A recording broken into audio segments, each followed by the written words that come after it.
Chers panélistes, merci d'être là avec nous cet après-midi. Cet après-midi relativement sombre à Kinshasa. Pour nous qui sommes à Kinshasa, j'espère qu'il fait beau pour vous qui êtes en dehors du pays. Donc, Élodie, toi, je pense que tu es en Belgique. Je suis en Belgique et il ne fait pas beau du tout. Il ne fait pas beau. Il ne faisait pas beau à un certain moment donné. Non, là maintenant, il fait très gris. Donc, tu vois, on est un peu sur la même ligne. Ok, ben ça va. Ben on est gris tous les deux. Et Noël, toi, tu es à New York. C'est comment chez toi? Ici, un peu de nuages, hein, mais on est quoi, dans la période d'été, donc ça commence à faire très chaud surtout dans le métro. C'est mieux, je préfère vivre ça quand ça fait très fort, quand ça neige. Je vais prendre ça 1000 fois, 1000 fois. Et alors, toi, Charlotte, tu es à Paris, si je ne me trompe. C'est ça. Moi, je suis à Paris et Joe, malheureusement ou heureusement pour nous, il fait très beau. Oh, mais ça, c'est très bien. C'est très bien. On est jaloux.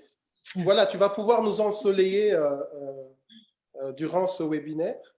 Laura, toi, je pense que tu es à Kinshasa. Oui, tout à fait. Et donc, toi, tu es avec nous dans les temps grisâtres. Oui, bon, après, on n'a pas trop à se plaindre, hein, il fait bon quand même. Oui, il fait bon, il fait chaud quand même. Oui. Alors, les intervenants ou plutôt les participants sont toujours en train d'arriver, donc on va encore on va leur laisser encore 2-3 minutes et après on va se lancer. Donc, Mianda, comment est-ce que toi tu vas? Toi aussi, tu n'es pas à Kinshasa, tu es à la République de la Gombe. Qui fait partie de Kinshasa quand même. Ah oui, c'est vrai que vous avez ouvert les frontières. Vous avez ouvert les frontières. Merci beaucoup. Y a-t-il un pays qui n'est pas vert chez vous? Non, tout est ouvert. Toutes les communes sont vertes? Toutes les communes sont ouvertes.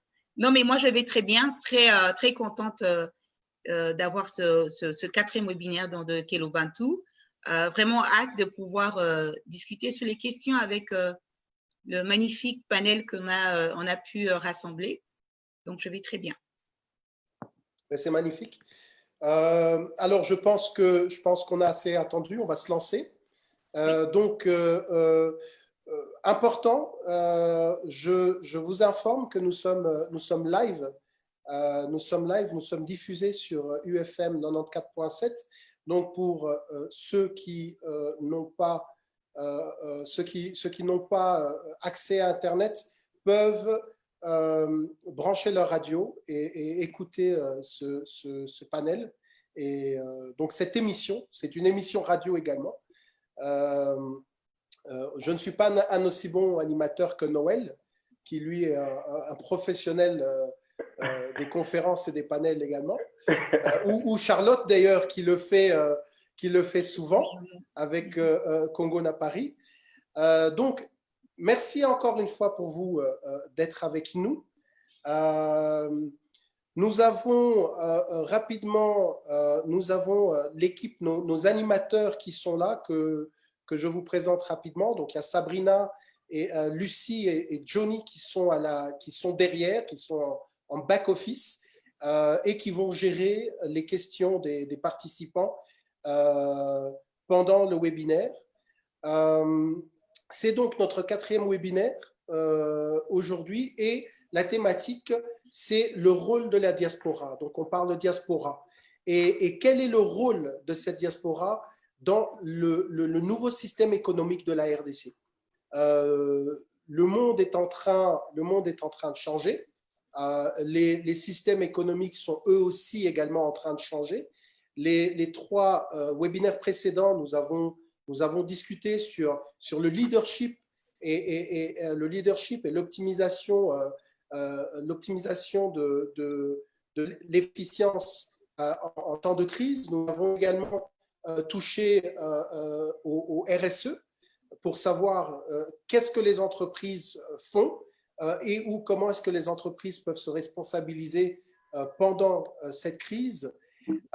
Et nous avons aussi parlé de la relance du business, la relance du business après la crise. Et aujourd'hui, on parle donc de la diaspora et quel est son rôle.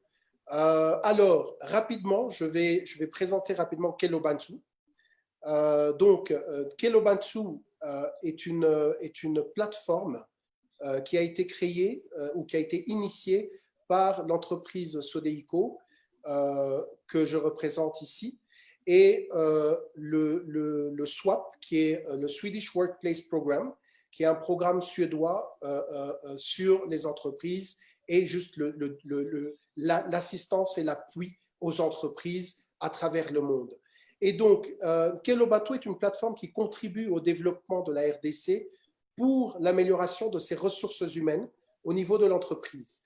Nous rassemblons les employés et les employeurs pour avoir un dialogue social et mettre sur table les défis et les opportunités afin de renforcer les capacités nécessaires aux deux parties pour assurer la durabilité de l'entreprise. Nous avons des objectifs. Nous en avons 7, je pense. Le premier objectif, c'est comme j'ai dit, c'est créer le partenariat plus solide entre l'employé et l'employeur. L'objectif numéro 2, c'est établir une analyse de besoins des entreprises afin de ressortir les lacunes. Le troisième, c'est promouvoir la réinsertion de la diaspora pour le partage de meilleures pratiques et des connaissances contribuant à l'amélioration des compétences au milieu du travail. Le quatrième, c'est aller vers une représentativité de minimum 30% de femmes dans des rôles décisionnaires d'ici 2030. Je dis bien minimum. Nous aimerions qu'il y ait au moins 50% et la RDC peut y arriver. Le point 5, ou l'objectif numéro 5, c'est assurer l'établissement, l'amélioration ainsi que la mise en œuvre des politiques d'équité en respectant la diversité dans la société. Et l'objectif numéro 6 de Kelobantu, c'est créer la possibilité de développer les compétences ciblées nécessaires pour atteindre pleinement le potentiel individuel afin de pouvoir avoir une productivité maximale au sein de nos entreprises. Alors, nous avons un écosystème. Je vais laisser Mianda présenter cet écosystème. Là, je vais me présenter. Donc, moi, je suis Mianda Hatton et je suis Head of Business Development chez Sodeiko Développement. Donc, bienvenue à tous. Kelobantu a son écosystème, comme l'a dit Joe, et l'écosystème, il est composé au fait d'abord d'une analyse de besoins qui est effectuée au sein des entreprises, qui est organisée autour d'un dialogue social entre l'employé et l'employeur. Et cette analyse de besoins, elle est effectuée au cours des ateliers que nous tenons au long de l'année, qui aujourd'hui représentent aussi les webinaires qu'on tient au contexte de la COVID.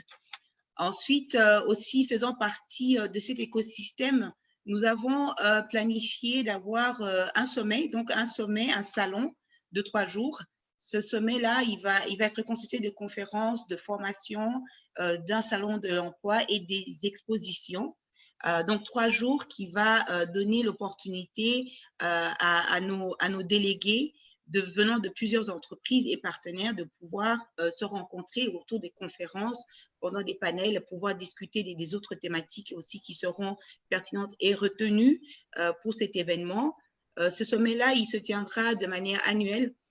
Cette année, il sera à Kinshasa, donc au mois de septembre, entre le 25 et le 27 septembre. Et bien sûr, plus de détails vous seront communiqués d'ici là. Donc ça, c'est la deuxième partie de l'écosystème de Kelobantu.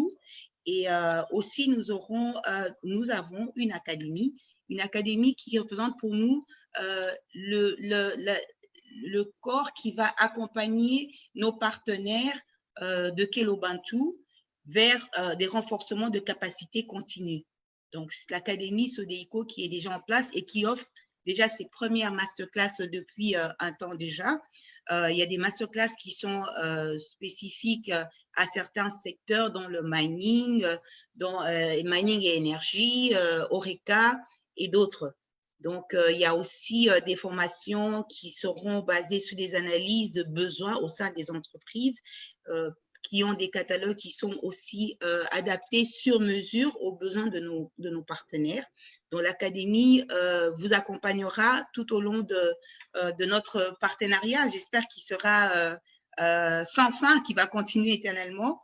Mais voilà, c'est ça l'écosystème de Kelobantu. Kelobantu, ce n'est pas un événement ponctuel. Kelobantu, en fait, c'est une plateforme qui va continuer à vous accompagner et à faire créer des opportunités d'échange, de transfert de connaissances et autres. Donc, c'était un peu ça. Alors, ce qui est important, je veux juste ajouter, c'est que Kelobantu a été créé pour rassembler et surtout et aussi pour mettre l'humain au centre du développement de la RDC et pour rassembler. Le projet a beau avoir été initié par Sodeiko et SWAP, mais nous sommes ouverts et nous invitons tout le monde à rejoindre Kelobantu, peu importe l'entreprise, peu importe le secteur d'activité. Et d'ailleurs, vous verrez durant le long depuis le début, plusieurs entreprises dans les ressources humaines se sont alliées pour faire ce partenariat et travailler ensemble afin de renforcer les capacités de nos professionnels en RDC. Donc, c'est une plateforme qui aussi est une plateforme à non-but lucratif. C'est aussi important de le dire. Donc, c'est une plateforme pour tous et vous êtes bien sûr tous les bienvenus. Voilà, c'est ça que je voulais ajouter. À toi la parole, Mianda. Merci pour la parole, Joe. Donc, du coup, nous avons invité un panel extraordinaire, à mon avis. Vraiment, le panel qu'il fallait pour aborder la question liée à la diaspora et à son impact dans l'économie et le développement de la RDC. Donc, je m'en vais présenter le premier ou bien la première panéliste qui est Charlotte Kalala. Bienvenue, Charlotte. Bien, merci. Bonsoir à tous. Bonjour à tous. Voilà, Charlotte est donc une ambassadrice de la RDC, si on peut dire ça comme ça. Elle a vraiment eu les yeux qui sont toujours tournés vers le développement du pays. Charlotte, tu peux me corriger si je mets un détail important, mais nous croyons que ton impact vers la RDC est très important puisque tu es très investie. Tu vas nous en dire plus tout à l'heure. Alors, tu es détentrice d'une licence en marketing au MBA de l'Institut INSEC. Okay. Et depuis 2015, vous avez donc lancé la plateforme Congo Paris, okay, qui est une plateforme qui connecte au fait la diaspora et au Congo, au fait, aux deux Congos, pas seulement Congo-Kinshasa, mais aussi Congo-Brazzaville. Congo Paris donc existe depuis 2015. Et elle a vraiment un regard très positif par rapport au pays avec beaucoup d'optimisme pour son développement.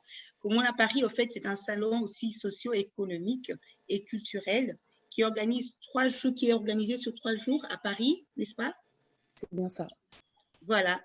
Donc, Charlotte nous dira un peu plus sur son parcours et sur Commun à Paris plus tard, mais seulement il faut ajouter que c'est une plateforme qui apporte des solutions par rapport à la position de la diaspora et connecte au fait nos pays avec la diaspora et le Congo-Brazza et Congo-Kinshasa. Donc, encore une fois, bienvenue Charlotte. On a hâte de pouvoir avoir tes perspectives par rapport à l'impact de la diaspora ici en RDC. Et il y a aussi parmi nous Madame Elodie Loponda. Bonjour Elodie. Bonjour Mianda. Donc voilà, Elodie, elle est conseillère du ministre des Affaires étrangères et de la Défense en Belgique. Donc il s'agit donc de son Excellence Monsieur Philippe Goffin. J'espère que j'ai bien prononcé le nom. Dauphin. Elle est experte en relations internationales.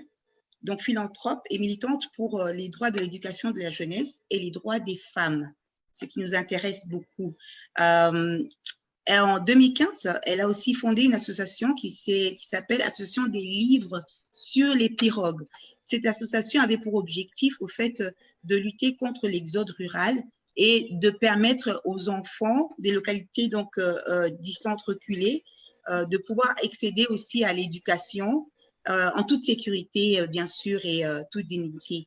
Elle contribue aussi dans beaucoup de choses au développement de notre pays. Et elle va expliquer tout à l'heure ce qu'elle entreprend au-delà de ses fonctions. Élodie, donc, elle est présentement résidente en Belgique, n'est-ce pas? Oui, c'est bien correct. Donc, nous avons donc un panel assez international. Vous allez remarquer que nous ne sommes pas juste ici en RDC. Joe va continuer les présentations pour pouvoir évoquer le côté international de Kelobantu, qui est au fait une plateforme sans frontières. Merci Mianda. Donc, moi, je m'en vais pour présenter la troisième personne, ou notre troisième panéliste, qui est Laura Barré Singa. Elle est fondatrice de Dream Factory. Laura est, voilà, donc elle est fondatrice de Dream Factory, qui est une agence de communication et d'aménagement d'intérieur en RDC. Elle détient une licence en communication, chef de projet événementiel.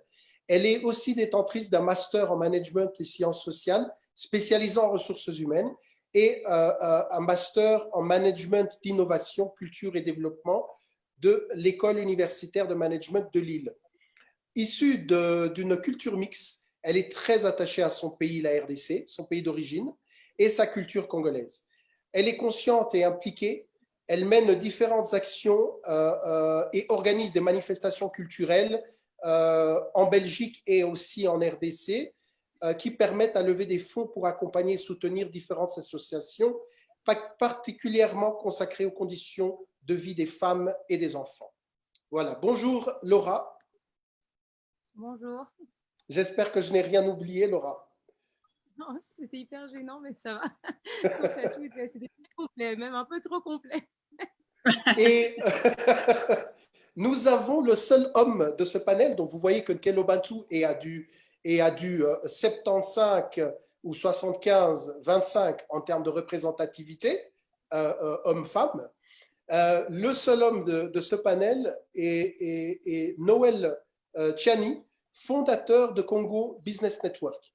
Alors lui, Noël, il est président de Agri Global, une société de conseil en investissement et stratégie commerciale basée à New York aux États-Unis. Il est également fondateur de Congo Business Network, un réseau d'affaires international d'entrepreneurs congolais. Originaire de la République démocratique du Congo, il vit aux États-Unis depuis 24 ans. Et Congo Business Network est un réseau d'affaires international dont la mission est de connecter des entrepreneurs congolais afin de les propulser dans les médias pour parler de leur parcours, leur expertise et leurs solutions dans les secteurs tels que la tech, l'agriculture, l'énergie, l'éducation et la santé. Aujourd'hui, Noël voudrait que via Congo Business Network, des acteurs internationaux, donc des acteurs congolais nationaux et internationaux se rencontrent pour juste travailler sur le développement de notre pays. Il va bien sûr nous en parler davantage durant ce webinaire. À toi, Mianda. Voilà, le format du webinaire Kelobantu n'est pas un format rigide.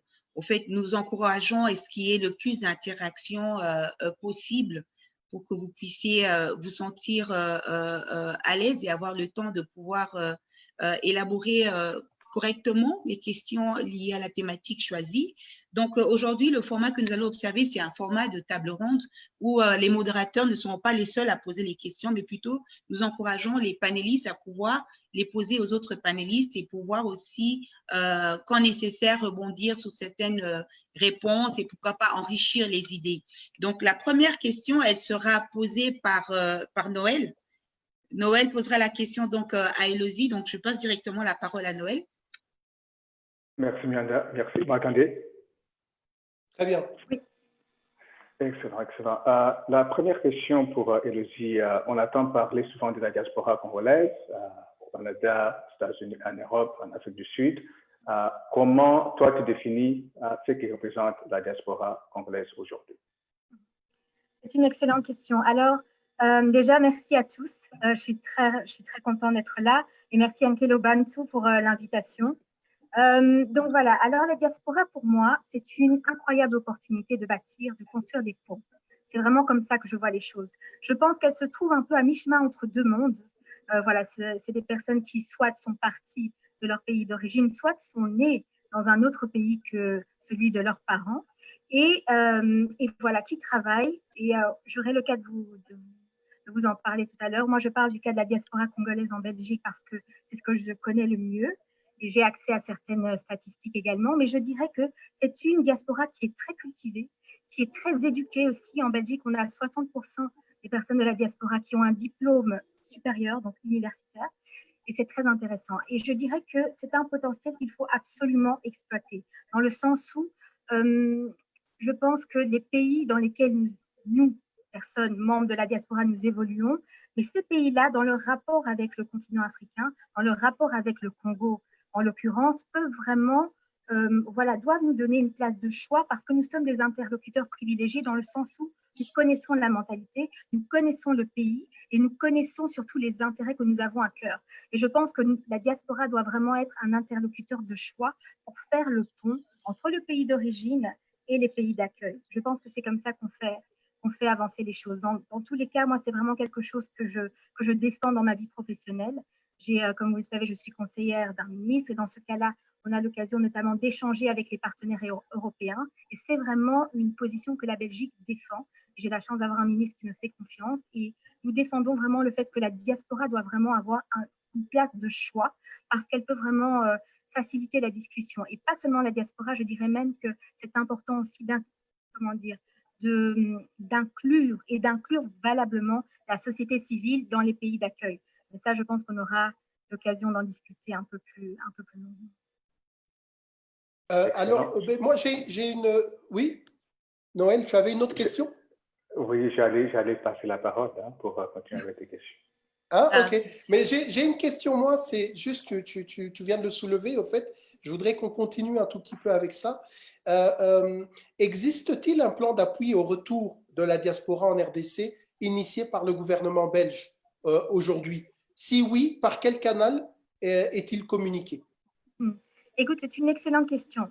Et moi, je pense, bon, déjà, la réponse est non. Il n'existe pas en tant que tel de structure d'appui, mais je pense que c'est une question qui mérite d'être vue en profondeur et je pense même qu'on devrait la prendre dans l'autre sens. Étant donné que c'est un plan, ce serait un plan d'appui au retour des nationaux, des personnes d'origine congolaise, je pense que l'État congolais a vraiment un rôle de lead à prendre, a vraiment le lead à prendre dans cette affaire parce que on le voit changer, se délocaliser, par exemple quelqu'un qui est par exemple aux États-Unis qui décide de rentrer au Congo, la majorité des personnes à l'heure actuelle font des démarches seules.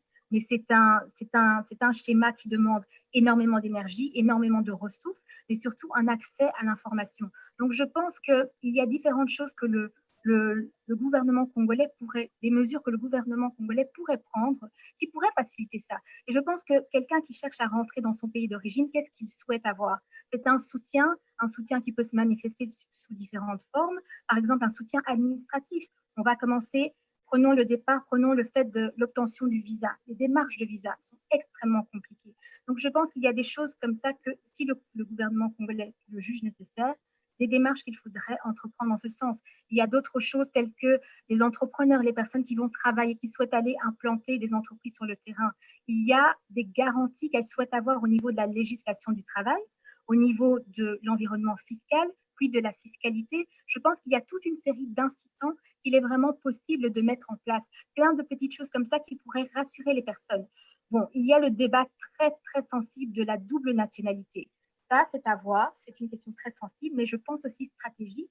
Et il faudra voir si les autorités congolaises jugent intéressant de revoir cet article 10 et peut-être juste d'en discuter. Et ça, c'est à elles de voir. Mais je pense que la délocalisation impliquant tellement c'est une responsabilité énorme et on le voit, les personnes qui rentrent maintenant sont souvent des personnes qui se sont déjà établies, qui ont déjà fondé une famille, donc elles ne souhaitent pas prendre ça à la légère et je pense que le gouvernement devrait, au-delà du verbatim, au-delà du déclaratif qui est de dire, voilà, nous souhaitons que les personnes de la diaspora reviennent, mais il faudrait vraiment des gestes en ce sens. Je sais qu'il y a déjà plusieurs initiatives qui ont été prises dans ce sens, mais elles devraient être poussées plus loin. Il devrait vraiment y avoir une plateforme, et aujourd'hui, avec la digitalisation, tout est possible. Ça peut prendre la forme d'un site Internet, ça peut être une ligne, un centre d'appel où toutes les personnes qui souhaiteraient revenir au pays pourraient avoir accès à des informations, parce que je pense que toutes les personnes, tous les mouvements de retour que l'on connaît actuellement sont très individuels, donc c'est chacun qui, par son réseau, chacun qui, par les informations auxquelles il a pu avoir accès, mais se débrouille et retourne et s'organise de la meilleure manière qu'il le peut. Je pense qu'il faudrait vraiment une institutionnalisation à ce niveau-là et afin qu'il puisse vraiment y avoir un geste qui soit fait à l'égard de la diaspora qui aurait ainsi des garanties. Parce que je pense que ce que les personnes recherchent, en plus des facilités et des incitants administratifs, ce sont des garanties solides que leur retour se passera bien. Merci, Élodie. Merci, Élodie. On va je pense on va te laisser, si je ne me trompe, Mianda, on va laisser à Élodie poser la prochaine question. Oui, mais avant cela, au fait, il y a une remarque assez pertinente de notre audience. Il s'agit donc de Monsieur Christian Ilunga qui voulait justement répondre un peu au point qui est soulevé parce que c'est très pertinent en fait. Le retour, l'appui au retour de la diaspora vers la RDC. Est-ce qu'il y a des entités, est-ce qu'il y a un schéma pour cet accompagnement-là? Et je crois que Monsieur Christian Ilunga était en train de nous signaler qu'il y avait au fait un bureau, enfin, une structure au sein des affaires étrangères qui s'assurait au fait d'accompagner au fait la diaspora congolaise qui est connue à Kinshasa et aussi au niveau de la Belgique. Donc merci pour ce commentaire pertinent. Donc c'est question de pouvoir avoir accès à l'information.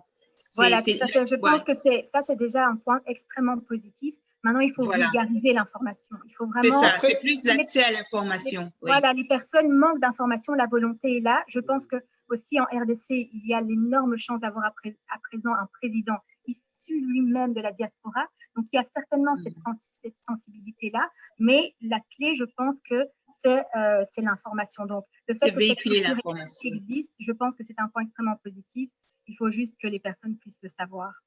Voilà, Élodie, Élodie, excuse-moi, Mianda, avant de te laisser, poser la question à Charlotte, il y a en fait, c'est un peu comme un petit débat dans le chat.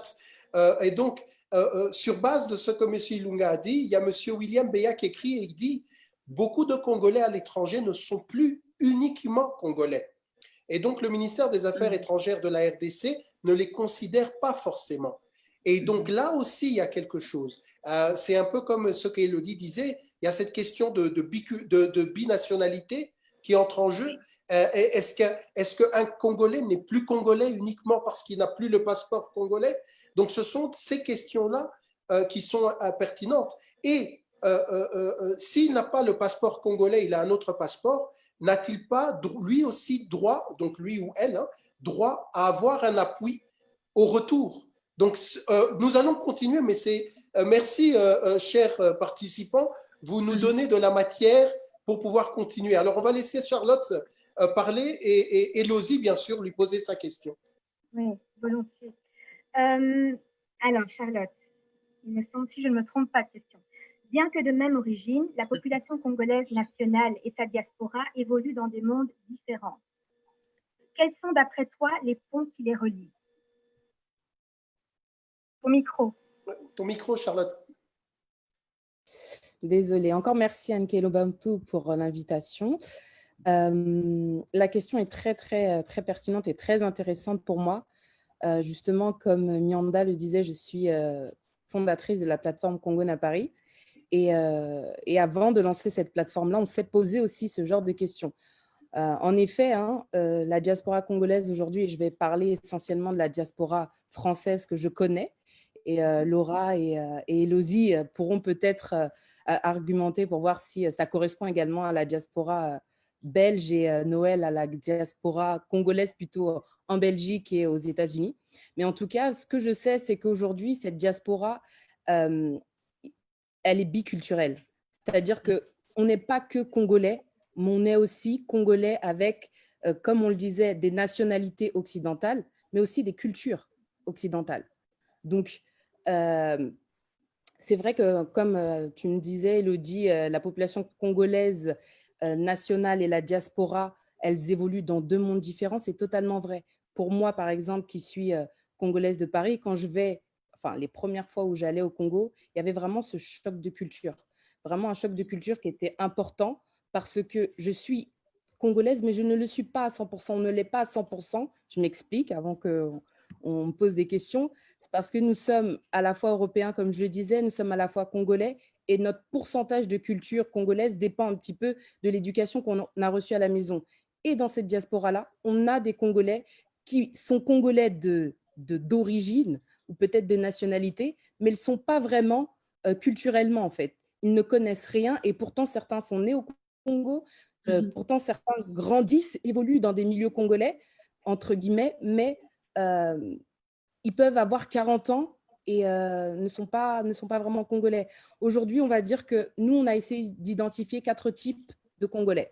On a, dans un premier temps, on a ceux qui ont été traumatisés par le Congo. Et donc, quand ils reviennent en Europe, leur discours est très négatif et ils font la promotion de « ne rentrons pas au Congo parce que c'est la crise, c'est compliqué ». Et ils découragent également toutes les personnes qui veulent rentrer. Donc, pour créer un pont, c'est un peu délicat. Ensuite, on a également on a ceux qui ont toujours su qu'ils allaient rentrer au Congo. Ils sont venus pour étudier ou venus pour travailler et ils ont pour objectif de rentrer. Et eux sont dans le discours, sont dans un discours qui est assez positif.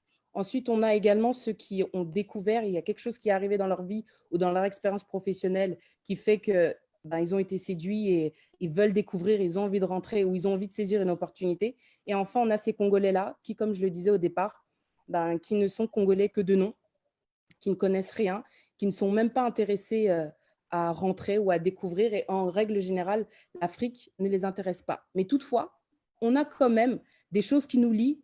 On est tous très fiers d'être Congolais. Donc, on a vraiment ce patriotisme congolais qui, parfois, il est superficiel, hein, et pour d'autres, il est très profond. Et on a quand même une communauté, je pense, vous me direz le contraire, une communauté, en tout cas dans la diaspora, qui aime beaucoup le Congo. Chacun le défend à sa manière. Et de cet amour-là est né plusieurs initiatives, justement, pour créer et garder le lien avec le Congo. Je pense à la nôtre, Congo à Paris, hein, qui a pour objectif justement de connecter la diaspora au Congo en mettant en lumière ces hommes et ces femmes qui font la fierté du Congo, toutes les initiatives positives sur le Congo, parce que ce qui est important, je pense, parce que nombreuses personnes disent, oui, voilà, pour créer du lien, il faut créer un écosystème financier. Mais qu'on se dise la vérité, on est une diaspora qui ne se fait pas confiance. Et avant de parler de finances, je pense qu'il est nécessaire de commencer d'abord à s'identifier pour savoir qui est qui fait quoi. Quand on s'identifie, on crée aussi des modèles, on crée de l'espoir. Ensuite, après qu'on se soit identifié, c'est nécessaire de se fédérer, de se connecter entre nous, de créer des réseaux forts, solides. Et une fois qu'on aura créé des réseaux forts, solides, je pense que là, à ce moment-là, on pourra mettre ensemble en commun notre argent pour construire quelque chose. Mais je respecte toutes les initiatives qui ont été faites auparavant, mais quand on regarde pourquoi elles n'ont pas marché, très souvent, c'est parce qu'il y avait une escroquerie, quelque chose. Il y a toujours eu un rapport négatif avec l'argent. Mais toutefois, il y a des initiatives qui existaient, qui existent encore et d'autres qui se mettent en place. Je pense aussi à toutes les actions que les entreprises congolaises mettent en place pour la diaspora. Aujourd'hui, on a de plus en plus d'offres et de services pour la diaspora. Donc, avant, on n'était peut-être pas forcément, je ne dirais pas au centre, hein, mais on n'était peut-être pas intéressé. Aujourd'hui, on est de plus en plus. Donc, la diaspora se sent impliquée, se sent intéressée. Mais je reviendrai à ce que Elodie disait. Lorsqu'on veut rentrer au Congo, lorsqu'on veut avoir des informations sur le Congo, il y a peu d'informations, il y a peu de structures, voire pas du tout de structures qui nous accompagnent. Du moins, ce n'est pas vulgarisé. Donc, oui, il y a des ponts, oui, il existe des initiatives, mais elles ne sont pas, trop souvent, elles ne sont peu connues, en tout cas, de la diaspora congolaise. Alors, Charlotte, moi, j'aimerais un peu que tu puisses éclaircir un peu le public sur un point. Tu as pratiquement catégorisé la diaspora en Belgique, où tu disais qu'il y avait certains qui avaient différents backgrounds, différentes expériences par rapport au pays, d'autres qui ne sont jamais venus ici. Il y a d'autres qui ont vécu ici, mais qui sont partis donc avec une mauvaise expérience. Alors, il y a cette perception différente qui va dans les deux sens, qui peut être une perception positive comme négative. Tu as aussi évoqué le fait que bon, il y a une perception un peu du facteur peut-être risque lié peut-être au pays où il y a des personnes qui sont très hésitantes. Qu'est-ce qu'il faut faire pour remédier à ce problème, pour que cette perception des deux parties, c'est-à-dire la diaspora et les nationaux ici au Congo, puisse être améliorée? Je pense, hein, à mon humble avis, que le premier pas, c'est une question d'image. Parce qu'aujourd'hui, un peu moins qu'avant, mais en tout cas en 2015, quand on tapait sur les moteurs de recherche Congo, tout ce qu'il y avait autour du Congo était très négatif. Quand on discutait avec les gens, tout ce qui était autour du Congo, c'était SAP, c'était guerre, c'était corruption. Il y avait une connotation très négative autour du Congo. Et je trouve quand même que ça a changé en 5 ans. Mais déjà, dans un premier temps, en tout cas pour la diaspora en Europe, en France, c'est déjà de se poser la question sur c'est quoi le Congo, c'est qui le Congo. On a une image d'une vérité, parce que je ne vais pas dire que c'est un mensonge, d'une vérité partielle. Parce que tout ce qui est négatif, entre guillemets, ça existe. Mais ce n'est pas la vérité du Congo. Le Congo, il a plusieurs vérités. Il y a des hauts, il y a des bas. Mais le Congo, il est fort, il est résilient. Et je pense que c'est nécessaire de communiquer dans un premier temps sur le positif. Tous les médias font très bien leur travail pour donner tout le négatif sur Des le mauvaises Congo. nouvelles. Voilà, donc je pense que c'est nécessaire, même dans notre langage, à nous, Congolais, qu'on soit nationaux ou qu'on soit de la diaspora, c'est de changer notre langage. Très souvent, j'entends « Oh, le Congo ne va jamais avancer, on ne fera jamais rien ». On a beaucoup de plaintes et ces plaintes, elles sont fondées. Mais au-delà des plaintes, il faudrait qu'on commence aussi à réfléchir à des solutions et qu'au-delà des plaintes, qu'on commence aussi à poser des actions. Très souvent, on veut beaucoup se plaindre, mais quand il y a des initiatives, on n'est pas prêt à soutenir, on n'est pas prêt à accompagner, on est prêt à critiquer. Donc, je pense que ça commence déjà par l'image personnellement que nous avons, ensuite Oui, qu'on l'implication véhicule. des Oui. politiques. Et ensuite, l'implication des politiques. Très bien. Merci beaucoup, Charlotte. On va y revenir. On va y revenir. Il y a des débats, où il y a plutôt des réactions magnifiques au niveau du chat. Oui. On sent, alors on est nombreux aujourd'hui, donc merci à vous, à tous les participants. Je sais que vous ne savez pas voir combien vous êtes, mais vous êtes nombreux. Et il y a plusieurs participants qui sont là et disent oui, non, mais oui, Charlotte, c'est exact. Il y a des débats entre eux, c'est magnifique à voir. Et surtout, ça démontre l'importance de la question et de cette question éternelle de la diaspora et de son apport, ou voire son rôle dans le développement de notre pays. On va passer à la troisième personne. Mianda, qui pose la question à Laura? Alors, il sera question de refaire parler Charlotte. Charlotte va donc poser la question à Laura. Charlotte te parle beaucoup d'ailleurs. Tant mieux pour nous. Tant mieux pour nous. Alors, du coup, la question pour Laura. Donc, plusieurs pays africains ont mis en place des dispositions favorisant le retour et l'insertion socio-économique des membres de la diaspora. Justement, toi qui étais membre de la diaspora et qui est rentré au Congo, est-ce que tu trouves qu'en RDC, c'est le cas? Il y a beaucoup de choses hyper intéressantes qui ont été dites et qui me faisaient changer mon discours tout au long. Donc, je pense que je vais répondre un peu, disons, au feeling et selon les dernières informations qui ont été données. Alors, en effet, il y a plusieurs gouvernements africains qui ont mis en place donc, des systèmes pour favoriser donc, l'accueil des RIPATS. Parce qu'ils voient en les RIPATS en fait un enjeu stratégique pour répondre aux différents défis socio-économiques africains. Je pense que c'est parce qu'ils sont, disons, forts de leur expérience à l'international et qui sont souvent détenteurs d'un solide bagage universitaire.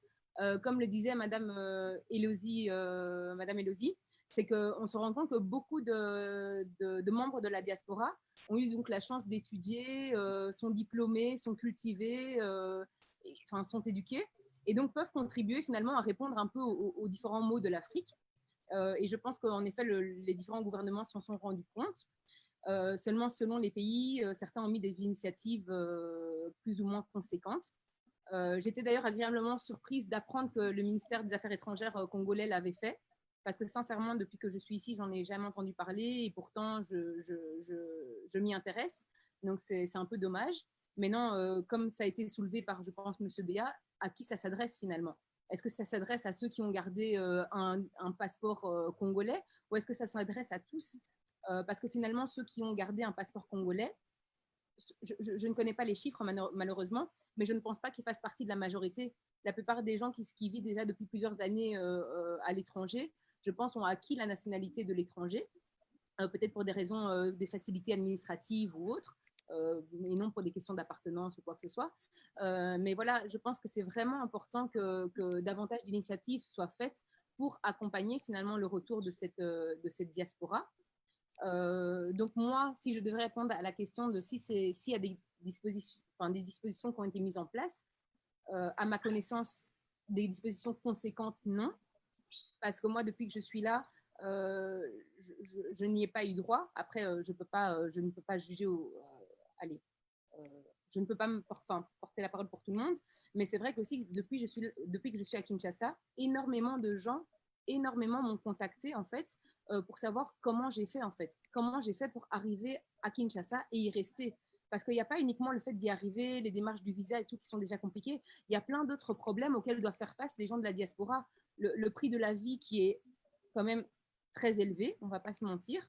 Il y a aussi le fait que quand tu arrives ici, tu ne sais pas sur quelle base tu peux négocier ton salaire, parce que la classe moyenne, elle est pas, il n'y a pas de SMIC en réalité. Il n'y a pas un SMIC comme en Europe où tu sais que tu vas partir, tu vas commencer ta négociation à partir de là. Donc moi, il y a beaucoup de gens qui me disent, voilà, Laura, on m'a proposé un boulot, on m'a proposé une certaine somme, est-ce que c'est correct, est-ce que ça l'est pas? Il n'y a aucune information à ce niveau-là, quoi. Donc c'est un petit peu au petit bonheur à la chance.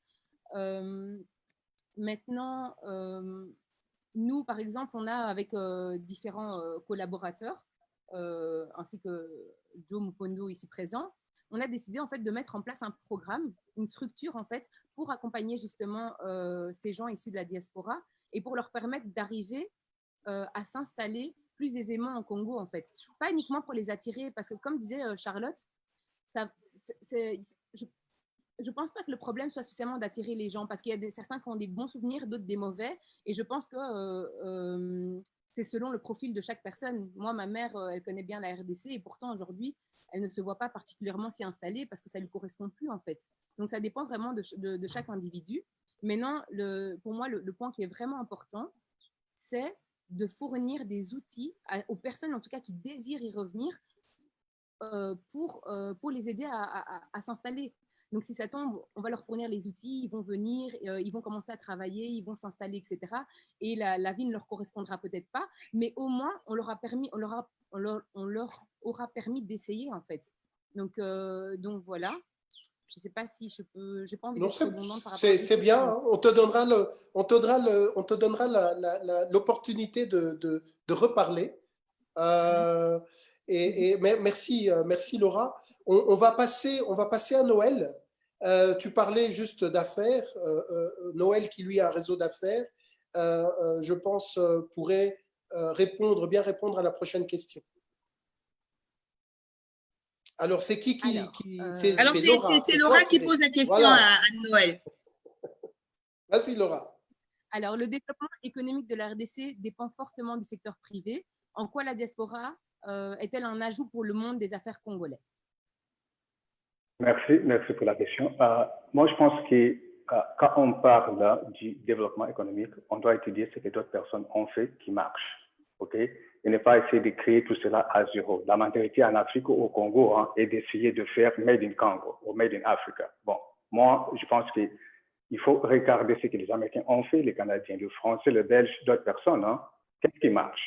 Quand vous voyez ce qui marche aujourd'hui à travers le monde, les gens font des affaires à travers des réseaux, surtout des structures officielles. Charlotte a parlé de quoi? Beaucoup d'initiatives des Congolais, à la fin de la journée, ça ne marche pas. Pourquoi? Ça ne marche pas parce que les gens ne mettent pas du sérieux dans les initiatives, ils ne vont pas travailler, ils ne vont pas sortir de l'argent, et celles-ci vient, l'autre vient, ils amènent des attitudes, après la structure ne marche pas et ils quittent, ils vont essayer de faire la même chose et ça se répète. Donc, vous voyez, moi, j'ai amené la mentalité qui dit ceci. On peut travailler ensemble en tant que des Congolais. On peut faire un bon travail et on peut se concentrer parmi les entrepreneurs. On peut mettre l'entrepreneuriat au centre. J'ai conclu une chose. Si on ne parle pas d'entrepreneuriat, des entrepreneurs, on va absolument aller nulle part en matière de développement économique. Donc, c'est pourquoi aussi, beaucoup d'initiatives du gouvernement ne marchent pas. Pourquoi? Parce que les gens qu'on met dans des agences du gouvernement ou des départements, ils n'amènent pas cette mentalité-là d'innovation et la mentalité d'efficacité. Pourquoi? Parce qu'ils vont recevoir un salaire à la fin du mois et ça se répète. Ils voyagent à l'étranger, on leur donne quoi? Leur, si c'est per diem, voilà, et ils ne font pas le travail. Bon, ils vont à l'étranger, ça devient comme quoi? Quelques jardins de congés. Donc, moi, je pensais ceci. Comme ce que Charlotte a dit, si on peut identifier ces entrepreneurs congolais au Canada, en Asie, aux États-Unis, en Europe, en Afrique du Sud, au Congo, les connecter dans un réseau pour le business. C'est ça ce qu'on appelle un réseau d'affaires pour le business. Donc, quelqu'un qui a besoin d'une information, il peut demander à quelqu'un d'autre, au lieu de passer beaucoup de temps sur LinkedIn, sur Google, en train de chercher cette information. Il est plus efficace. OK? Quelqu'un qui a un projet, qui cherche des investisseurs, il peut se renseigner à travers un business angel, un fonds d'investissement. Comme ça, on est plus efficace. OK? Donc, c'est en principe ça la mentalité des Congo Business Network et c'est pourquoi nous, on a pu progresser à peu près quoi, une année et demie depuis le lancement du réseau le 15 octobre 2018. Vraiment comme ça, parce que j'ai amené cette mentalité-là de quoi? Entrepreneuriat. Donc, je pense qu'il faut connecter les entrepreneurs dans la diaspora aux entrepreneurs au Congo pour que les choses marchent. Si on ne fait pas cela, absolument, on va parler du progrès et ça va toujours rester quoi? Un rêve. Je pense que Joe et Mianda ont le suivi de cette question. Je peux encore ajouter quelques points là-bas. Il y a eu beaucoup de questions qui venaient de l'audience pour nos panélistes. Et il y avait, je me propose d'aller lire une des questions que je pourrais poser à Noël. Noël, peut-être que tu pourras y répondre. Cette question, elle vient de Popol, Monsieur Popol Tessa, qui demandait quel était votre lien ou relation avec le ministère des Congolais de l'étranger dans le cadre justement de ces investissements-là. Est-ce que le ministère facilite le retour pour investir ici au Congo? Je crois que vous avez partiellement répondu à cette question-là, mais est-ce qu'il y a eu des cas? Est-ce qu'il y a des exemples? Est-ce qu'il y a un ministère interlocuteur auquel vous vous adressez par rapport à votre réseau d'investisseurs pour les encourager à venir investir ici au Congo? Noël. Oui, moi, je pense qu'il faut travailler avec tous celui qui veut faire avancer les choses au Congo. OK? Dans les diasporas, au Canada, aux États-Unis, en Europe et au Congo. Et travailler avec tous les ministères. Mais comme je dis, le plus grand problème que moi j'ai constaté, c'est la mentalité des personnes dans des ministères et des agences du gouvernement. Ils n'ont pas la majorité, cette mentalité-là d'entrepreneuriat et d'innovation. Pourquoi? Parce qu'ils ont leur salaire et les choses continuent comme ils ont toujours fait les choses. Ils n'ont pas la motivation de changer.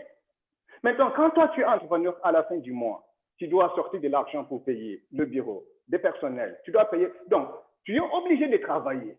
Tu es obligé d'être efficace. Vous voyez? Donc, nous, on a essayé. D'ailleurs, il y a certaines personnes dans les réseaux actuellement que je vis sur la liste, au moins 5 personnes. Kanda Bazar, Bruxelles, Fabrice Topédong à Montréal, Sidonie Laterre là-bas au Congo, Ange Bayou en France. Lui, John Mopondo aussi, il est dans les réseaux. Tony Gombo aussi à Kinshasa dans les réseaux. Donc, la mentalité que moi j'ai amenée est ceci. Il faut regrouper ce genre de personnes dans la diaspora et au Congo, les connecter, essayer de faire le maximum de choses à travers eux. Joe, à la fin du mois, il faut que Joe signe un chèque, non, pour toi, Mianda. Vous voyez? Il faut que Joe signe un chèque pour toi, Mianda. Donc, il ne peut pas attendre, il doit dire, bon, il doit faire tout ce qu'il faut pour que l'argent entre. Donc, il faut travailler avec Joe. Oui, il faut travailler avec Joe pour que les choses avancent. Maintenant, s'il faut vraiment impliquer le gouvernement, le ministère, quoi que ce soit, on les implique. Mais que cela ne soit pas la première place où on va. Parce qu'il faut introduire une lettre ça prend 2 mois, 3 mois, on ne te répond pas, tu appelles, ils ne répondent pas. Vous voyez, donc il y a trop de bureaucratie et beaucoup de choses qu'ils font absolument. Ils montrent, bon, ils n'ont pas la volonté de travailler ou de travailler avec les personnes de la diaspora. Donc, moi, j'ai amené cette mentalité qui dit on travaille avec les entrepreneurs. Premièrement, si on réussit le projet, ça s'arrête là-bas. On implique le gouvernement seulement s'il y en a, on aura besoin de quelqu'un. Mais on a essayé dans le passé d'introduire des lettres ici, contacter celui-là. Il te met en contact avec d'autres personnes et les choses tournent toujours ensemble. Peut-être Charlotte peut parler, peut-être Charlotte peut parler de son expérience. Ok, mais aussi une chose, je voulais ajouter une chose très vite. Moi, nous, on a commencé comme Charlotte, ok, l'initiative connectée à les deux Congo, Congo-Kinshasa, Congo-Brazzaville, ok. Donc, de façon pratique, on a réalisé que ce n'est pas faisable. Pourquoi? Ce n'est pas faisable parce que tout juste le secteur privé au Congo, là-bas, Kinshasa, combien de personnes? Les institutions, les banques, les entreprises. Donc, il y a tellement beaucoup de relations à développer que tu te rends compte, tu ne peux pas le faire dans deux pays. Donc, nous, au commencement, on parlait de Congo-Kinshasa. Aujourd'hui, là, on fait la promotion du Congo-Kinshasa seulement. Donc, on peut toujours travailler avec des personnes basées à Congo-Brazzaville, mais ce n'est plus notre priorité. Vous voyez? Mais comme je disais, peut-être Charlotte peut ajouter un peu quelques mots sur son expérience en matière de relations avec des ministères. Bon, si elle a pu faire quelque chose et elle voit qu'il y a quelque genre de résultats.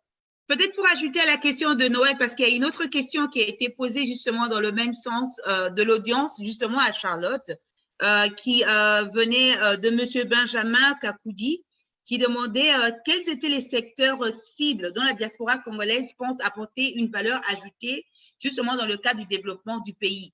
Donc, tout à l'heure, tout de suite, Noël vient de nous donner des exemples palpables où il y a eu peut-être des découragements ou des relâchements au niveau de la classe d'entrepreneurs, de la diaspora, peut-être sur base des expériences qui n'ont pas été favorables à accompagner ces investisseurs. Mais s'il y a des investisseurs qui sont intéressés de la diaspora, quels sont donc ces secteurs cibles? Et puis, vous pourrez aussi partager votre expérience de Commune à Paris, pourquoi pas vous-même, Charlotte, sur la question qui a été soulevée par Noël par rapport aux institutions publiques ici présentes dans le cadre de l'accompagnement de la diaspora. Voilà. Je vais répondre d'abord à la question de Benjamin. J'étais justement en train d'écrire et ensuite à celle de je partagerai mon expérience. Alors Benjamin, moi je pense que la diaspora congolaise, elle peut apporter de la valeur ajoutée dans de nombreux secteurs. Maintenant, c'est vraiment, il faut bien qu'elle se positionne un petit peu dans le schéma, il faut qu'elle choisisse où est-ce qu'elle se positionne. On a étudié en Europe, c'est un avantage. On a l'expérience occidentale, c'est un avantage et un inconvénient. Je pense qu'on devrait plutôt essayer d'apporter ce plus. En tout cas, pour moi, je pense que c'est dans les services, dans le digital et plus particulièrement dans l'agroalimentaire, qui est un secteur qui a vraiment, vraiment besoin de la diaspora, de ce que je maîtrise. Ensuite, pour répondre à Noël, oui, en effet, aujourd'hui, on commence timidement à avoir des relations avec les ministères, mais il faut savoir que nous, quand on a lancé Congo à Paris, un peu dans le constat de Noël, on avait catégoriquement décidé de ne pas commencer avec le gouvernement, de ne pas impliquer les institutions pour ne pas être déçus, pour ne pas tourner en rond. Et parce qu'on s'est dit que s'ils n'ont pas fait ça depuis, donc c'est que peut-être ça ne fait pas du tout partie de leurs occupations, de leurs intérêts, de leurs priorités. Alors, on a voulu que justement cette plateforme, que ce soit de la volonté en fait de la diaspora, que entre nous, comme le dit Noël, entre entrepreneurs, entre individus, qu'on puisse s'organiser et on impliquera les institutions uniquement si on en a besoin. Aujourd'hui, oui, on en a besoin et nous, pour le moment, on a été plutôt demandeurs. Et quand on va vers eux maintenant, on a un peu cette crédibilité, cette légitimité qui fait qu'on nous écoute et on peut discuter, on peut négocier. Mais après, en ce qui concerne la diaspora elle-même, bien sûr, quand on a commencé, on a eu des divisions, on a eu des complications parce que la diaspora et le Congolais, je ne veux pas faire de généralité, mais parfois on n'est pas très sérieux. Donc, parfois on n'est pas très sérieux et ça décourage plus d'un. Ça décourage plus d'un. En tout cas, pour faire très bref, Nous, on a décidé stratégiquement de ne pas impliquer les institutions, de les impliquer que lorsqu'on sera fort. Et on n'est pas encore fort, mais on a quand même une petite marge, on a cette capacité de mobilisation et c'est sur base de ça qu'on les implique. Je vais ajouter un point. Noël, avant que tu ajoutes un point, j'ai une question, moi, qui va aussi dans le même sens. Et cette question, elle est posée à Élodie. Donc, on parle d'institutions et Élodie, on a la chance qu'Élodie, qui est dans le panel, travaille juste dans les institutions, même si c'est des institutions d'un autre pays, ça reste les institutions. Et là, la question, c'est une question qui vient de… je vais essayer de la reformuler, mais c'est une question qui vient de quelqu'un qui s'appelle Mlevo Menavanza. J'espère que j'ai bien dit le nom. Si je ne l'ai pas dit, excusez-moi. Alors, je crois que c'est un homme, il dit « J'espère ou je présume que les ambassades ont un rôle à jouer. » Alors, toi qui es aux affaires étrangères, et tu pourrais peut-être faire relater par rapport, en voyant ce que la Belgique fait pour ses diasporas, parce que la Belgique a des diasporas, ce que la Belgique fait pour ses diasporas, et essayer de le remettre en perspective congolaise en nous disant quel est le rôle que l'ambassade pourrait jouer par rapport juste à ça, au retour de la diaspora et aux facilitations. Il y a beaucoup de questions par rapport aux facilitations, beaucoup de bonnes propositions qui sont dans le chat, on ne pourra pas tout lire, mais la plupart tentent juste vers ce manque d'accompagnement et de facilitation. Alors, qu'est-ce que les ambassades pourraient jouer comme rôle? Les ambassades RDC à travers les pays qui logent nos diasporas aujourd'hui. Déjà, merci beaucoup pour la question à la personne qui l'a posée. Et je pense que ce que tu viens de dire, c'est la clé, c'est totalement ça. Je pense que, comme a pu aussi le dire Noël tout à l'heure, c'est en regardant ce que font les autres, dans les mêmes domaines, dans les domaines qui nous intéressent, que l'on peut s'inspirer et faire ainsi des échanges ou s'inspirer de quelques bons procédés. Alors moi, ce que je dirais, c'est que la facilité pour les nationaux ou pour la Belgique de rester en contact avec ses nationaux ou sa diaspora, c'est le fait qu'on peut être belge et on peut être quelque chose d'autre. C'est-à-dire on peut être belge et on peut être espagnol, donc il y a possibilité d'être binationaux, ce qui est déjà une facilité. La deuxième chose que je dirais, c'est que aussi on incite, on invite, on encourage fortement les personnes belges de s'inscrire. Lorsqu'ils vont, par exemple, les Belges qui vont au Congo, on les incite à rester en contact avec l'ambassade. Inscrivez-vous dans le registre, etc. Les affaires étrangères ont une sorte de base de données. Et chaque fois qu'un Belge voyage, il est fortement recommandé de s'inscrire et de dire, de se signaler. On appelle ça se signaler, dire, voilà, je suis en Australie, voici mes coordonnées, etc. Je loge à telle adresse, ou bien je m'installe en Australie, etc. Et donc, ça permet aussi de keep track, tu vois, de garder le lien avec ces personnes et elles ne disparaissent pas dans la nature. Maintenant, la difficulté au niveau congolais, comme on a pu le dire tout à l'heure, tu sais, vous m'avez posé la question de savoir qu'est-ce que la diaspora pour moi. Et je trouve que c'est une question fondamentale parce qu'en préparant le live, j'ai effectué plusieurs recherches pour m'informer au niveau des nombres, au niveau des chiffres.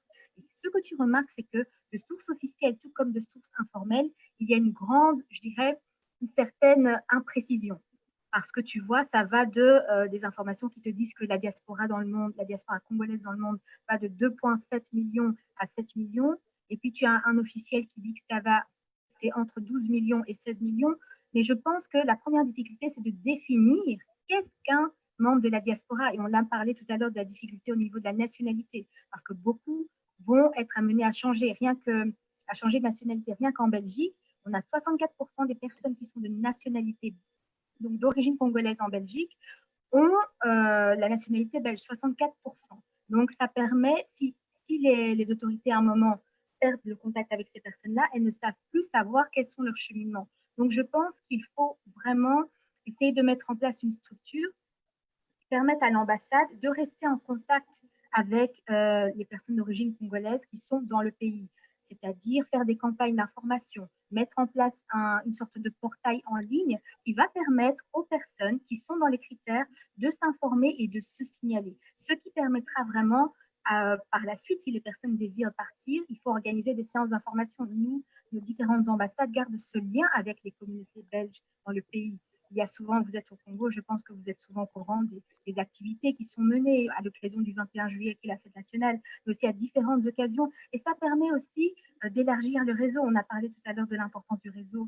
Noël a pu en parler, mais également Charlotte et Laura. Et je pense que ça permet vraiment d'élargir le réseau, mais aussi surtout de permettre aux personnes d'accéder à cette information tout en mettant les représentations diplomatiques au centre du jeu. Parce que les représentations diplomatiques, elles ont un rôle clé. Moi, je le dis toujours, mon rôle ici, c'est de servir les citoyens belges qui sont en Belgique, mais principalement ceux qui sont à l'étranger.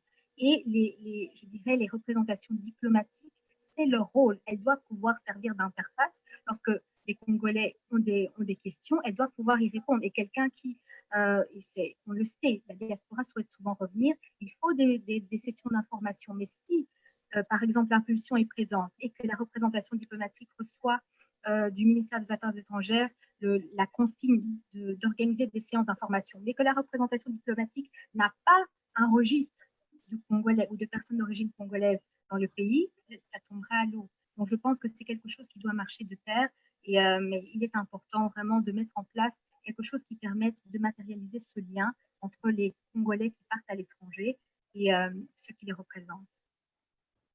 Mais alors, moi, je voulais dire, il y a eu beaucoup d'interventions qui mettaient en lumière les difficultés à pouvoir recevoir un accompagnement de l'État ou des entités étatiques. Il est aujourd'hui dans le modèle de développement moderne qui sont promus. On parle de plus en plus de PPP. On parle de partenariat public-privé. Et c'est vrai qu'ici, vous avez évoqué par des exemples spécifiques un peu pourquoi cette réticence de travailler essentiellement ou bien primordialement avec le gouvernement. Est-ce qu'il y a au fait une aide qui peut venir de la diaspora pour renforcer au fait nos structures étatiques pour qu'ils puissent être aptes de mieux accompagner au fait cette diaspora? Puisqu'il faut que ce soit quand même, on ne peut pas contourner le fait que nous faisons partie d'une nation et il y a des structures qui existantes qui sont censées être là et accompagner. Quels sont vos points de vue sur ça? Je pense que c'est très intéressant et j'avais relevé justement, je l'avais noté sur mon bloc-notes, les partenariats publics-privés. Moi, je pense que c'est l'avenir. Je pense que c'est vraiment la clé et ça permet vraiment de se compléter. Maintenant, je dirais, on ne va pas réinventer la roue. Je sais qu'il y a en ce moment à des postes de pouvoir, il y a des personnes qui sont issues des diasporas. Et ces personnes-là doivent pouvoir faire part, je veux dire, à partir du moment où on rentre en RDC, notre mémoire ne s'efface pas. Donc, je pense qu'il est important de faire part de l'expérience que vit une personne de la diaspora maintenant. Je pense que les personnes de la diaspora sont totalement, beaucoup d'entre elles sont disponibles et veulent participer au rayonnement et au développement de leur pays d'origine. Et donc, il faut les contacter parce que je pense qu'elles pourraient vraiment partager leur expérience et partager leur sensibilité et partager les challenges qu'elles ont pu rencontrer dans le long chemin vers le retour. Mais je pense qu'il ne faut pas ignorer aussi qu'il y a énormément de personnes issues des diasporas qui sont actuellement dans les positions, à des postes clés. Et je pense que ces personnes doivent aussi faire part de l'expérience et peut-être aussi essayer de faciliter la mise en place d'une certaine politique. Je sais que beaucoup de personnes de la diaspora souhaitent rentrer, souhaitent s'impliquer, mais il est à un moment, il va vraiment falloir, je sais qu'on n'aime pas la bureaucratie, mais il va falloir vraiment une administration. On a dit qu'un bureau existait, le faire connaître et essayer qu'il soit le plus efficace possible, parce que pour l'instant, si les personnes ne savent pas que ça existe, ça ne peut malheureusement pas aider. Et sinon, pour répondre à votre question, Nyanda, moi, je dirais que la diaspora, je pense qu'elle est là, qu'elle est présente, qu'elle souhaite aider. Moi, si vous voulez mon cas personnel, moi, je fais partie des personnes dont Madame Singh a parlé tout à l'heure, c'est-à-dire des personnes moi, je suis plutôt dans l'autre catégorie. J'ai vécu un peu en RDC. Pour moi, j'ai ma carrière professionnelle en Belgique, je m'y sens très, très bien. Mais en effet, je n'oublie pas d'où je viens. Donc, autant je ne me vois pas rentrer en RDC, autant via le fait de mon association, je suis active là-bas et je pense que je contribue au développement du pays. Mais autant, je trouve que, n'étant pas un acteur économique, j'ai quand même une valeur ajoutée dans le sens où je participe au processus de décision et j'influence le processus de décision. Et ayant cette double sensibilité, diversité. On a parlé de la double culture tout à l'heure. Charlotte en a parlé tout à l'heure très justement. Je pense que j'essaye vraiment de... C'est aussi comme ça qu'on parvient à pousser aussi des causes.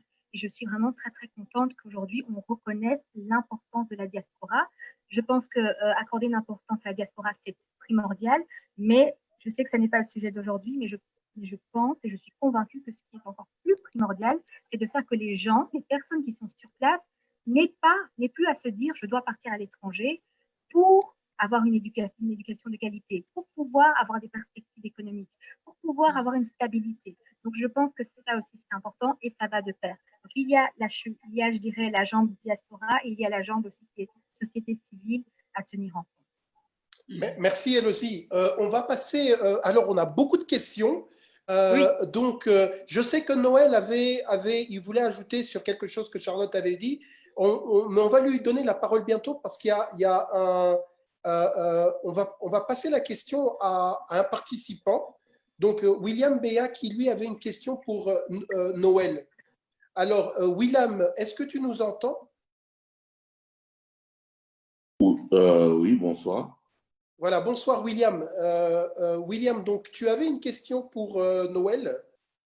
Oui, tout à fait, parce que Noël avait soulevé tout à l'heure qu'il fallait mettre en relation les Congolais de la diaspora ainsi que ceux de la RDC. Et la question principale, pour moi, c'était est-ce que la vision des Congolais de la diaspora et ceux de la RDC est la même pour les mettre en relation? C'est très simple. C'est très simple. Je vais ajouter le commentaire que je voulais à dire concernant ce que Charlotte a dit. L'expérience avec l'administration en matière des agences du gouvernement et des départements, qui moi j'ai soulevé là, c'est principalement avant l'élection du président actuel, Félix Tshisekedi. C'est principalement avant cela. Bon, il est en fonction, ça fait à peu près quoi, une année, hein, voilà, une année et quelques mois. Donc, on voit un peu de changement en matière d'attitude des personnes dans le ministère. On voit un peu de changement, mais il y a encore beaucoup de progrès qu'il faut faire. Elodie a parlé de quoi? Des ambassades, non? Des ambassades. Bon, OK, essayez de contacter l'ambassade aujourd'hui. Essayez de contacter l'ambassade il y a une année juste pour avoir les informations de base. Ils ne vont pas répondre, ils ne vont pas te répondre. Donc, mais maintenant, on voit un peu de changement.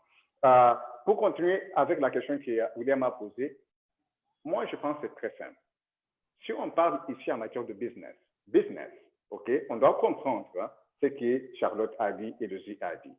Si tu es Congolais, bon, quelqu'un comme moi, je suis venu du Congo, j'étais né au Congo, je suis aux États-Unis, voilà, ça fait 24 ans. Donc, quelqu'un comme moi, on dirait, cette double nationalité-là, OK? Je comprends beaucoup de choses sur ce qui s'est passé au Congo et j'ai appris beaucoup de choses ici aux États-Unis. Maintenant, quel est mon intérêt pour m'impliquer au Congo? J'ai étudié ici, je peux travailler ici. Hein. Les Congos me disent quoi? Vous voyez? Les Congos me disent quoi? Donc, si je dois m'impliquer dans les Congos, il faut que je puisse avoir des liens très, très forts. OK?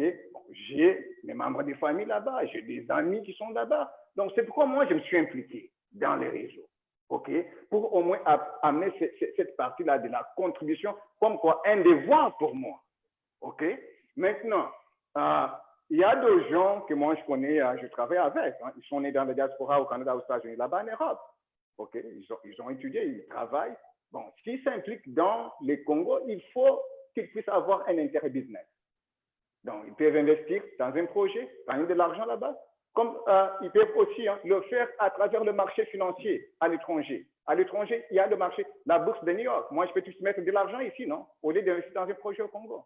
Donc, on doit comprendre ces éléments-là pour être en mesure de voir pourquoi certains Congolais, des personnes comme moi, nées au Congo, qui sont allés à l'étranger, qui peuvent vivre très, très bien à l'étranger sans faire quoi que ce soit. Je vais plus au Congo pour des vacances et je rentre. Hein. Et des gens comme moi qui ont décidé de faire au moins quelque chose pour contribuer au développement de ce pays. Donc, et aussi faire en sorte que des personnes sur place au Congo, surtout dans le gouvernement, le ministère, reconnaissent des structures officielles comme ce que Charlotte a pu travailler. Moi, quand je vois des personnes comme Charlotte et d'autres qui ont pu monter ce genre de structure, moi, je dis félicitations. C'est très, très difficile. Donc, quand le gouvernement voyage à l'étranger, vous voulez chercher des investisseurs. Donc, à Paris. Contacte Charlotte. N'essaye pas de faire toi-même. Hein. Tu ne connais pas ce qui se passe là-bas. Vous voyez? Et c'est ça les attitudes hein, qui découragent vraiment les gens. Parce qu'ils voyagent à un événement là-bas. Ils ne vont pas même contacter les gens qui ont la crédibilité. Ils vont essayer de faire les choses eux-mêmes. Ils font la même chose. Noël, je n'ai pas envie de te couper. Noël, je n'ai pas envie de te couper, mais j'ai envie de te aller dans le même élan. C'est une question de Luangu John qui lui nous dit effectivement, tu travailles et tu cherches, tu as un réseau à travers le monde et de par le monde. Alors, est-ce que tu as déjà essayé de travailler dans cet angle pour chercher au moins dans la région où tu te trouves, donc chercher des Congolais qui se distinguent dans les différents domaines? Et si tu cherches, quand tu cherches des Congolais, si jamais tu le fais, tu cherches des Congolais donc, dans ta région, dans le reste de la diaspora, quelles sont leurs réactions? Quelles sont les réactions des Congolais? Et j'aimerais, s'il te plaît, que tu puisses venir avec des réactions positives aussi par rapport à la RDC. Quelles sont les réactions? Je pense qu'elles ne sont pas toutes négatives. Oui, je comprends. Mais c'est frustrant, c'est vraiment frustrant hein, de voir ce qu'on fait comme travail et de rencontrer, discuter. Oui, il y a de bonnes choses, il y a de bonnes choses. Des bonnes choses, c'est quoi? C'est toi, Dieu, mon point de nom. Dans les réseaux avec qui on collabore hein, et on a pu faire beaucoup de choses dont ensemble, l'événement qu'on a organisé au Congo, le premier événement. Voilà. Mais je pense qu'il faut aussi toucher ce côté de la frustration qui bloque les progrès. Parce qu'il faut que les gens voient qu'il y a quelque chose qui se passe. Le progrès est en train donc de se réaliser et ça va attirer d'autres personnes. Maintenant, en matière d'autres personnes dans la communauté, nous, on ne va pas nécessairement en train de chercher des personnes. Parce que moi, j'ai compris une chose. Si tu es un entrepreneur, tu dois produire de l'argent, tu dois travailler. S'il y a des structures officielles hein, qui ont de la visibilité, comme ce que Charlotte a dit, beaucoup de structures n'ont pas la visibilité, donc au moins Congo à Paris hein, a une visibilité. Bon, si toi, tu es en France, tu veux faire quelque chose vers l'entrepreneuriat, tu peux la contacter, quoi. Tu veux apprendre de ce qu'elle fait, comment elle peut t'assister. Voilà, donc c'est comme ça que nous, on fait. On publie dans les médias, on publie sur les réseaux sociaux. Et ceux qui voient l'intérêt nous contactent. Hein. Même des fonds d'investissement, des gros fonds d'investissement, nous contactent maintenant pour savoir qu'est-ce qui se passe au Congo, des entreprises, des hommes d'affaires à travers le monde, parce qu'on a beaucoup de visibilité. Donc c'est comme ça un peu qu'on travaille, mais on ne va pas nécessairement dans le public hein, en train de chercher des Congolais, en train de les convaincre.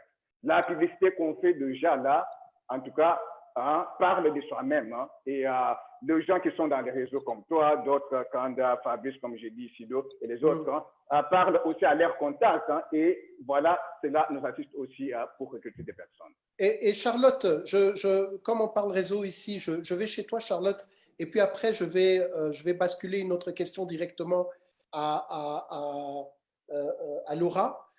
Donc, quant aux initiatives qui sont faites, qu'est-ce que vous faites de votre côté avec Congo à Paris concernant l'incubation de jeunes sortis d'université dans la recherche de l'emploi et le renforcement du capital humain? Qu'est-ce que vous pouvez faire pour elles en termes de formation ou de stage ainsi que création d'entreprises? J'aimerais bien que toi, Charlotte, tu puisses répondre. Et aussi, juste après toi, Charlotte, que Laura, tu puisses aussi répondre sur ce que Kelombantu cherche à faire et aussi l'agence Diaspora. Voilà, Charlotte, s'il te plaît. Alors, la question, elle est pour les Congolais de la diaspora ou pour les Congolais qui sont au Congo? Les Congolais de la diaspora, je pense. Hein. C'est les Congolais de la diaspora, oui, c'est ça. Nous, dans la structure Congo à Paris, on a une dizaine de stagiaires qu'on forme et qu'on accompagne. Alors, c'est vrai que notre objectif, c'est de créer un pont entre la terre d'accueil et la terre d'origine, mais on essaye aussi d'impacter ceux qui sont avec nous sur place. Parce que les Congolais qui sont à l'extérieur, enfin qui sont au Congo, ils sont très loin de nous. Alors, on a quand même une jeunesse qui est dynamique, qui est motivée, qui a envie de savoir, qui a envie de découvrir. Donc, on a différents pôles. En fait, on s'est constitué en pôles et on les accompagne, en fait, que ce soit sur la communication, que ce soit sur la logistique, que ce soit sur des équipes commerciales. On a des responsables qui, en dehors de Congo à Paris, qui forment vraiment aussi nos équipes et c'est très important parce que ça leur permet aussi de développer des compétences qu'ils sont en mesure de mettre en pratique directement sur leur lieu de travail et dans leur vie professionnelle. Moi, je suis très fière de mon équipe. Ceux avec qui j'ai commencé, quand on regarde ce qu'ils sont devenus aujourd'hui professionnellement, je peux dire que oui, Congo Napari a joué vraiment un rôle très important dans leur vie, dans leur carrière, dans leur façon de penser. On fait beaucoup de développement personnel aussi entre nous. Et aujourd'hui, demain plutôt, on va étendre un petit peu plus le réseau Congo Napari pour que ce que nous, on a appris, on puisse aussi le transmettre aussi à d'autres jeunes de la diaspora. Et le fait de transmettre à d'autres, ben, c'est aussi comme ça qu'on change les mentalités.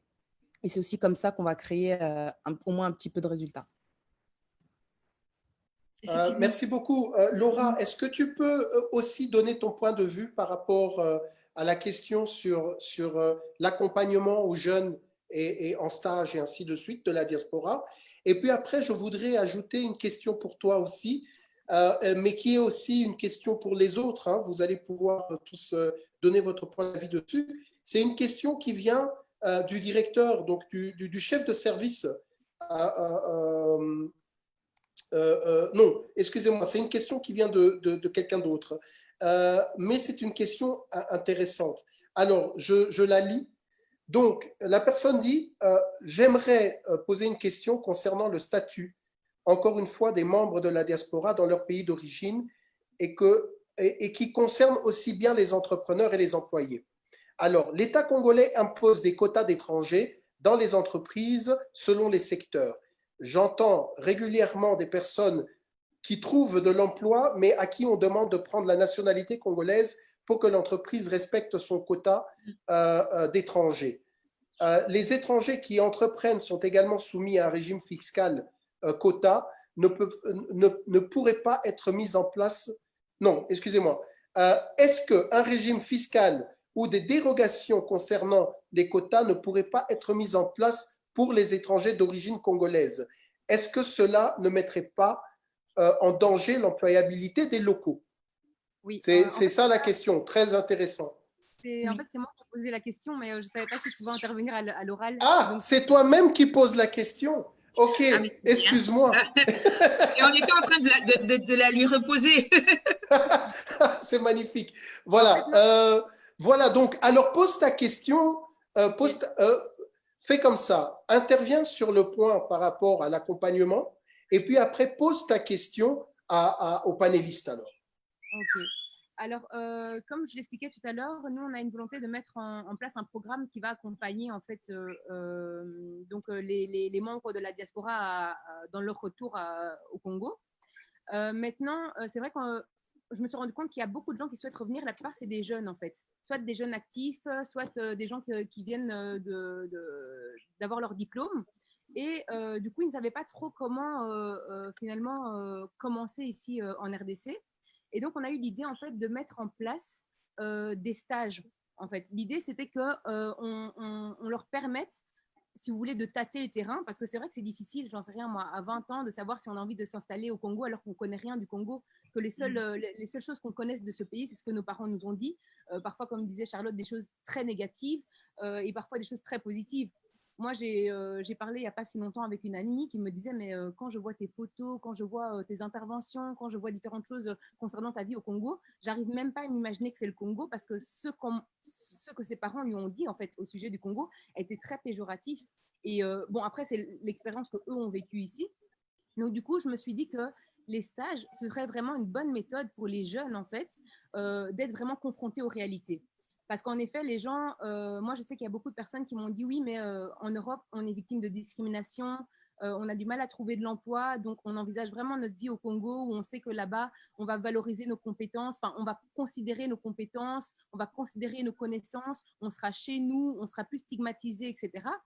Mais en fait, la réalité est quand même assez différente. Moi, depuis que je suis ici, c'est vrai que ça a été un peu bizarre parce qu'en Belgique, j'étais noire, arrivée ici, je suis blanche.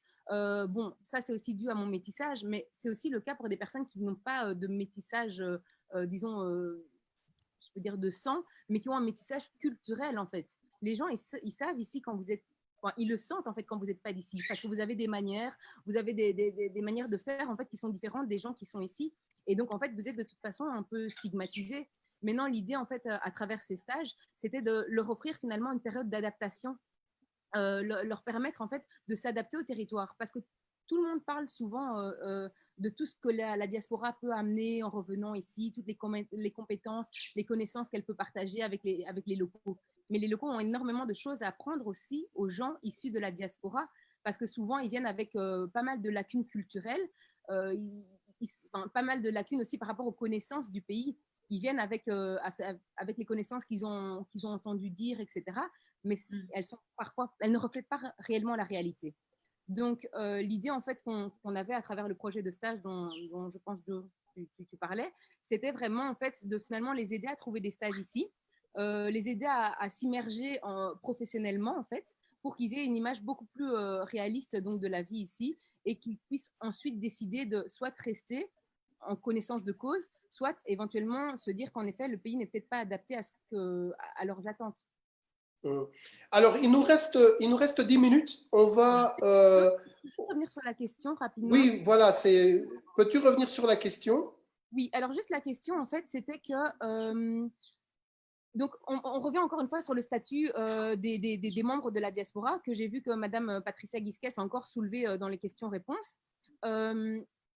Finalement, même les gens de la diaspora qui viennent ici avec un passeport étranger restent des étrangers aux yeux de la loi, en fait. En réalité, ça reste des étrangers, ce ne sont pas des Congolais. Donc, en fait, il se pose différents problèmes face à ça. C'est que, par exemple, moi, je sais qu'il y a pas mal de gens qui ont réussi à trouver du travail en arrivant ici, mais les entreprises leur demandaient de reprendre ou tout simplement d'acquérir une nationalité congolaise pour répondre aux quotas, en fait, de l'État. Parce qu'en fait, c'est vrai que certains éléments de la loi congolaise qui concernent un peu le local content, etc., ont été bien faits. Et en fait, ils demandent qu'il y ait un certain quota maximum d'étrangers dans les entreprises pour justement ne pas offrir la place que des locaux pourraient avoir aux étrangers. Et donc, il y a des quotas comme ça, peut-être 10% selon les secteurs, par exemple. Et du coup, en fait, pour ne pas dépasser ce quota-là, pour pas que les personnes issues de la diaspora soient considérées comme des expatriés, on leur demande de prendre la nationalité congolaise. Et ça, moi, je trouve que c'est vraiment dissuasif parce que quelqu'un qui vient s'installer ici, qui ne sait pas si la vie ici va spécialement lui réussir, lui demander d'abandonner sa nationalité d'un pays où il a toujours vécu pour prendre la nationalité congolaise, bien qu'il se sente congolais, administrativement, c'est lourd de conséquences, en fait. Et ensuite, c'est pareil pour les entrepreneurs qui ne sont pas soumis au même régime fiscal de par le fait en fait, qu'ils soient étrangers. Donc, est-ce que ce ne serait pas intéressant de penser éventuellement à des mesures adaptées justement aux Congolais d'origine, mais qui ne sont peut-être plus de nationalité, pour les inciter finalement à revenir investir dans leur pays d'origine, parce qu'ils vont générer de l'emploi en créant des entreprises. Mais s'ils savent qu'ils vont être taxés beaucoup plus qu'un autre Congolais qui aurait créé une entreprise du même style, c'est un peu compliqué. Donc, voilà. Alors, Laura, avant de laisser le panel donner son avis sur ta question, qui est une question aussi pertinente, hein, je vais voir avec Patricia Veringa-Guisquès qui est là. Je vais voir si elle est disponible de pouvoir peut-être répondre, parce que Patricia est présidente de la commission sociale au niveau de la FEC et elle est entrepreneur également. Alors Patricia, est-ce que tu as la possibilité de réagir par rapport à ce que Laura a dit sur juste une possibilité de dérogation des taxes pour les étrangers, mais d'origine congolaise? Patricia, es-tu là? Elle a accès au micro? Oui, mais je ne sais pas si elle a mute son micro, donc elle nous entend probablement. Peut-être qu'elle ne sait pas parler. Alors on va aller au panel. Que pensez-vous? Voilà, oui, Patricia. Excusez-moi. Oui, bon, on t'a pris comme ça sans te préparer, Patricia. Mais la question est pertinente et en tant que représentante de la FEC, d'ailleurs, merci de participer, c'est super. Mais en tant que représentant de la FEC, est-ce que la FEC a abordé ce genre de questions sur des dérogations sur la taxe expatrière pour des Congolais d'origine, donc des expatriés ou pas des expatriés, des internationaux, donc des étrangers d'origine congolaise. Et en fait, voilà, en fait, dans ta question, il y a la réponse. Et c'est pour ça que j'avais lancé ça dans le chat et je remercie Laura d'avoir bien voulu reprendre ça. En fait, la problématique, c'est qu'un étranger est un étranger au Congo. Et un étranger n'est pas un étranger d'origine congolaise. Le gros avantage, et il faut le reconnaître, qu'on a reçu, c'est de pouvoir venir de façon plus facile en termes de visa. Ils ont facilité beaucoup les choses. Mais sinon, au niveau des affaires, quand on est étranger et peu importe l'origine qu'on peut avoir. Donc, on paye plus de taxes.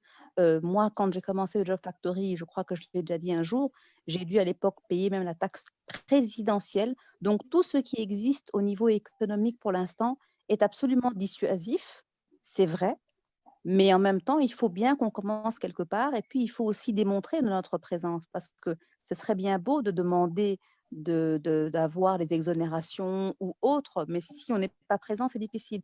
Donc, au plus présent, nous qui sommes la diaspora, nous qui sommes ces étrangers d'origine congolaise, au plus on est présent, au plus on va pouvoir faire valoir ce poids de façon administrative, économique et politique pour justifier du fait qu'on devrait avoir un autre régime, ne fût-ce que fiscal. Et je sais qu'on en a beaucoup parlé, j'en ai beaucoup parlé en tout cas personnellement au niveau de l'ANAPI, en tant que FEC, mais j'en ai parlé au niveau de l'ANAPI parce que c'est vrai qu'aujourd'hui, quand on parle des étrangers, il faut savoir qu'on parle de nous, les gens de la diaspora, ceux qui sont d'origine congolaise, mais qui ne sont pas congolais et qui ne veulent pas. Ce que Laura a dit tout à l'heure, c'est qu'en fait, n'oubliez jamais que quand on prend soi-disant un passeport congolais à nationalité, en fait, ça n'est pas vrai. On ne prend pas la nationalité. On va prendre un document qui nous fait passer pour des Congolais, mais en fait, c'est de la fraude. Et voilà pourquoi aussi souvent le système n'arrive pas à évoluer, parce que quand on le fait, ben, on a fraudé, donc on a l'impression que tout va bien, mais en fait, non.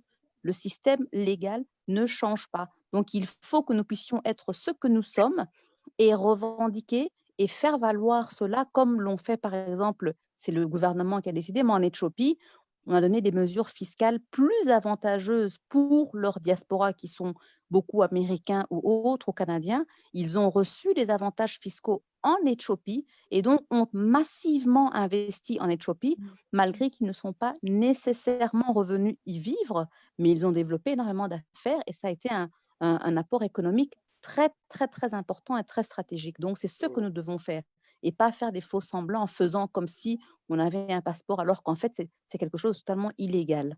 Donc, voilà, j'espère que j'ai répondu. Mais merci, oui, tu as répondu. Merci beaucoup, Patricia. Alors, je vais reposer la même question, donc il nous reste 3 minutes. Je vais reposer la même question à Charlotte en disant quel est ton avis et en te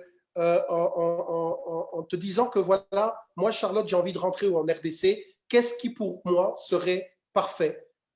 Qu'est-ce qui me mettrait, moi, à l'aise, Charlotte? Et on va vous laisser 1 minute chacun pour répondre et vous dire, OK, c'est sur ça que nous devrions travailler pour que la diaspora revienne en RDC en force. Alors, revenir ne veut pas dire physiquement non plus. On peut revenir en tant qu'investisseur, on peut revenir en tant que formateur et ainsi de suite. Mais revenir peut aussi dire vraiment revenir au pays et y habiter. Allez, go Charlotte, 1 minute. Alors, 1 minute. Moi, si je voudrais rentrer, enfin, je suis plus ou moins rentrée au Congo parce que je fais les allers-retours et j'ai gardé ma nationalité congolaise justement parce qu'on ne peut pas avoir la double nationalité et parce que j'ai toujours, enfin, à partir de 2010, j'ai toujours su que j'allais rentrer, que j'allais faire quelque chose et tant qu'on ne pouvait pas avoir la nationalité, la double nationalité, c'était important pour moi de garder la congolaise. Nous, on a mis en place quelque chose qui s'appelle Tongamboka dans Congo-Napari et c'est vraiment dans le même esprit. On veut construire le pays, participer. On avait commencé avec Zongamboka, mais maintenant, on est plutôt dans Tongamboka parce que rentrer au pays, comme tu l'as dit, Joe, ce n'est pas forcément rentrer pour y vivre. C'est juste déjà s'informer sur ses sources, sur l'histoire, sur le pays, sur le Congo. C'est visiter, c'est y aller pour développer le tourisme, être aussi à participer justement au tourisme. C'est aussi tout simplement continuer à aider aussi sa famille financièrement et dans les idées également. C'est aussi continuer à promouvoir le retour au pays. Et enfin, c'est aussi aller s'installer et aller chercher des opportunités.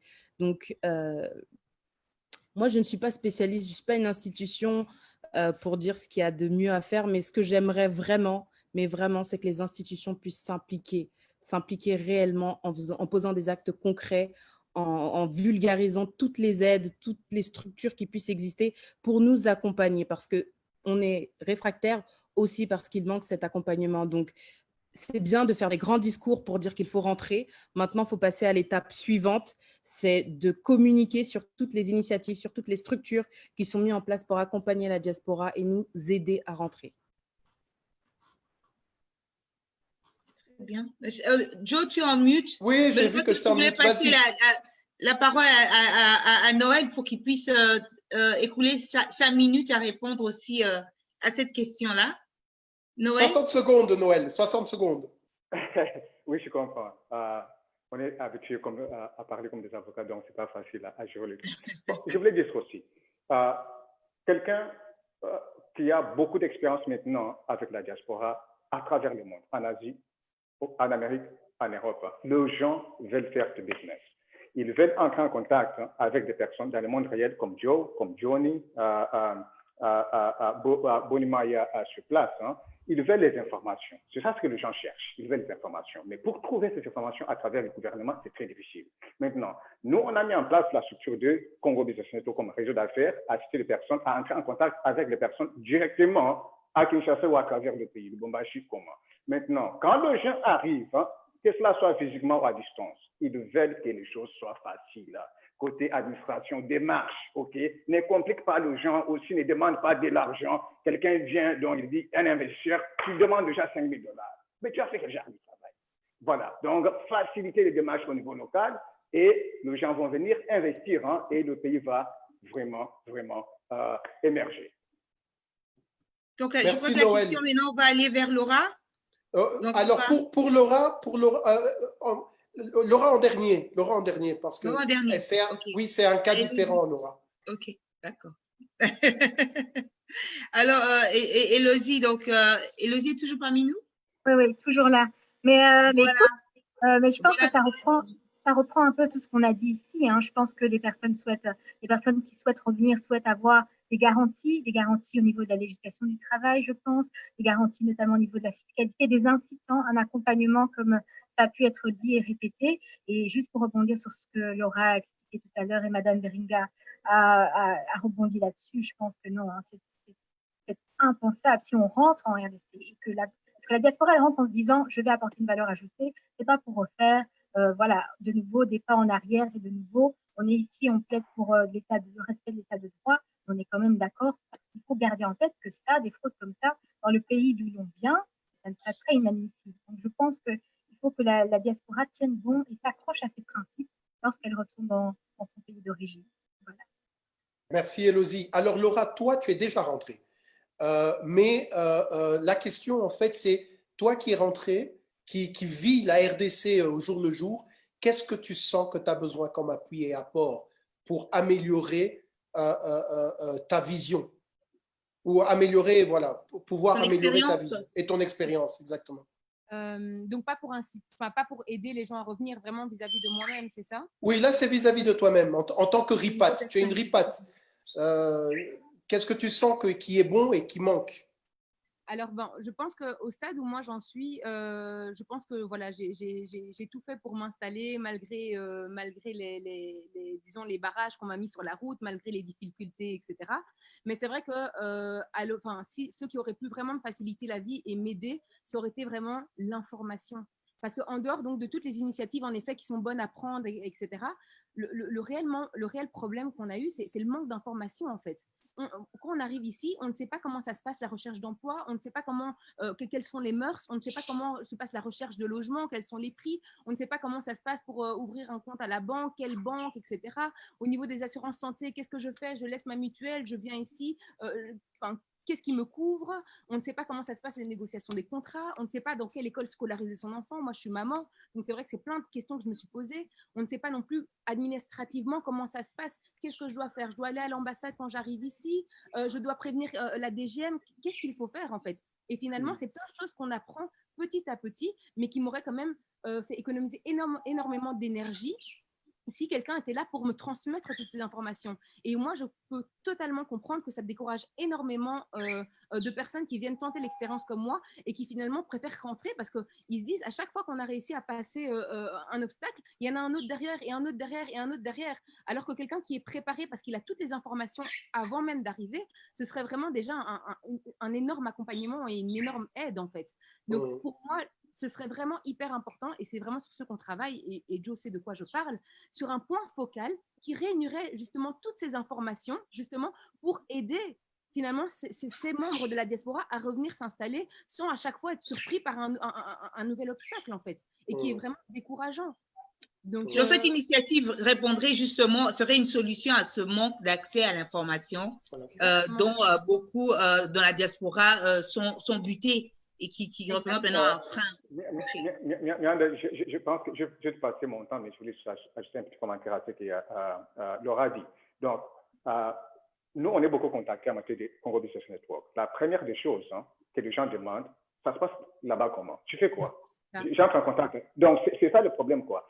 Il n'y a pas la clarté sur les institutions, ils fonctionnent comment, on entre. Et aussi, les gens essaient d'entrer en contact des personnes, ils ne reçoivent pas des réponses. Donc, c'est information. Même les fonds d'investissement, c'est la même chose. OK, par exemple, la NAP fonctionne comment? Ils vont aller sur le site, ils cherchent les informations, ils ne sont pas là. C'est les informations. Et après avoir maintenant trouvé les informations, les gens veulent entrer en contact avec les gens qui vont au moins travailler, les assister et ne pas demander de l'argent tout au début pour faire une petite chose. Merci Noël. On a dépassé notre temps de 6 minutes. Ce qui est souvent une bonne chose, une chose positive, c'est parce que la thématique est importante et les gens sont engagés. Je remercie chacun d'entre vous d'avoir été présent, Laura, Élodie, Charlotte, Noël. Et moi, ce que je voudrais, c'est vous donner rendez-vous en septembre, le 25 septembre, du 25 au 27, pour continuer à discuter de la diaspora. Et je voudrais même qu'on puisse s'engager, parce qu'il y a plusieurs plateformes ici qui quand même représentent une bonne partie de la diaspora, et il y en a probablement d'autres, et s'engager à essayer de créer ce qu'on peut appeler un Diaspora Act pour faire une pétition et travailler avec les institutions, comme l'ANAPI, qui d'ailleurs est partenaire de Nkelo Bantu, l'AFEC également, et ainsi que maintenant nous avons eu le contact de la direction de la diaspora, de pouvoir faire en sorte que l'on puisse faire une Diaspora Act et qu'on puisse pousser pour que notre diaspora puisse retrouver exactement ce dont elle a besoin pour faciliter ou plutôt contribuer au développement du pays. Merci en tout cas, merci à vous, merci à tous les participants d'avoir accepté d'être avec nous pendant 1h40. C'est très fort. Donc dans 2 semaines, le prochain webinaire, on va se concentrer sur la gestion de carrière. Et là, on va parler de cette nouvelle normalité dans le monde du travail par rapport à une réintégration du personnel. Donc, on a tous été en télétravail. Le personnel, il doit rentrer. Il y en a qui ont été enfermés pendant 4 mois. Mais comment est-ce qu'ils rentrent et à quoi est-ce qu'on doit penser? Alors, on a 4 bons panélistes. On a Al Kitenge, qui est un stratège et économe congolais. On a Dr David Pata, qui lui est psychologue de travail. Nous avons également Diane Baké, qui elle est du Cameroun et spécialiste en RH. Et nous avons Mianda, nous avons aussi Mehdi. Oui, nous avons Mehdi Boulares qui va nous rejoindre d'Algérie et Edith Mazofia aussi du Zimbabwe. Ça, c'est encore une dimension panafricaine ou internationale de Nkelo Bantu qui essaye de réunir les experts avec différentes perspectives venant un peu de partout pour répondre à ce genre de questions qui sont posées. En fait, aujourd'hui, on a eu tellement de questions qu'on n'a même pas pu, je crois qu'on a fait le maximum d'y répondre et les questions continuent à arriver et je voudrais vraiment remercier l'audience qui a été remarquable et très interactive, très engagée dans la discussion. Et même quand les panélistes n'avaient pas le temps de répondre aux questions posées, ils y répondaient eux-mêmes dans le chat. Donc, c'est très encourageant. Et comme Joe l'a dit, il faudrait qu'on puisse avoir une continuité qui est donc le sommet aussi, qui arrive en septembre et auquel systématiquement on va lancer une invitation à tous nos panélistes des webinaires différents. Et voilà, donc c'est ce que j'allais ajouter. Voilà, n'oubliez pas aussi aujourd'hui, Charlotte Kalala, elle est là, Congo na Paris, ils ont un webinaire aujourd'hui avec deux intervenants très intéressants, deux invités très intéressants. Charlotte, très rapidement, peux-tu nous parler de ce que vous allez faire aujourd'hui ou de la thématique? Aujourd'hui, comme je le disais, on est toujours dans notre thématique Tongamboka. Donc, on va recevoir deux intervenants sur comment repenser son business après le Covid. Donc, je pense que c'est une thématique qui va en intéresser plus d'un. Le Covid, la crise a vraiment impacté nos activités. Et donc, nos deux intervenants sont Eric Mboma. Certains le connaissent, il a beaucoup évolué au Congo. Il est aujourd'hui au Kenya, si je ne me trompe pas. En tout cas, il est à l'extérieur du Congo. Et nous aurons également Cédric Longange, qui est président de la Chambre de commerce congolaise en Grande-Bretagne. Merci beaucoup, merci beaucoup. Noël, très rapidement aussi, si tu peux donner un contact pour Congo Business Network afin que les gens puissent te contacter et contacter le réseau.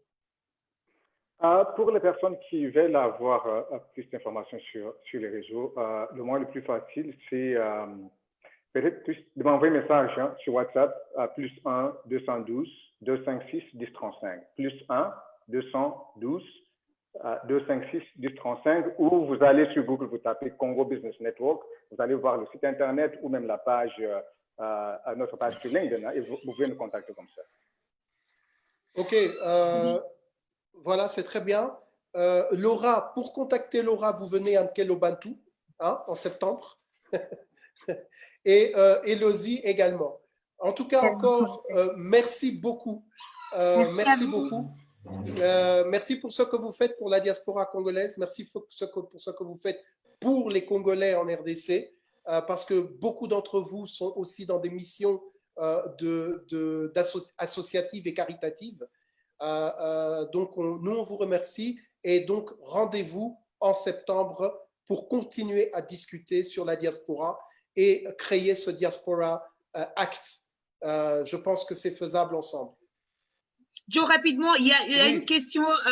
Il y a des participants qui veulent vraiment participer au webinaire comme on a parlé tout à l'heure et ils demandent comment se faire enregistrer. Est-ce que rapidement, Charlotte, tu peux donner une piste pour qu'ils puissent aller puiser l'information? Et pareil pour le numéro de Noël qui n'ont pas pu retenir. Peut-être l'écrire, Noël, l'écrire dans le chat. Il demande si tu pourrais l'écrire dans le chat. Si tu peux mettre ton numéro et Charlotte peut-être nous donner des pistes pour savoir comment s'enregistrer rapidement pour assister et l'heure aussi. Alors, ce sera à 20h30, heure de Paris. Pour avoir les liens de connexion, vous allez sur la page Facebook de Congo na Paris et je vais le mettre en haut et vous pourrez cliquer directement sur le lien pour y participer directement. Super. Je crois que voilà. La question a été répondue. Voilà. Nous avons fini, Mianda. Nous avons fini. Oui, nous avons fini. Merci à toi, Mianda. Merci à toi, Joe. C'était encore un autre fantastique. Sans toi, je ne suis plus. Sans toi, Nkelobantu n'est pas. Non, Nkelobantu appartient à tout le monde. Maintenant, on fait tous partie de l'écosystème. Donc, voilà. Allez, merci encore. Au revoir et à bientôt. Merci aux panélistes. Merci aux participants. Au revoir. Bye bye. Bye.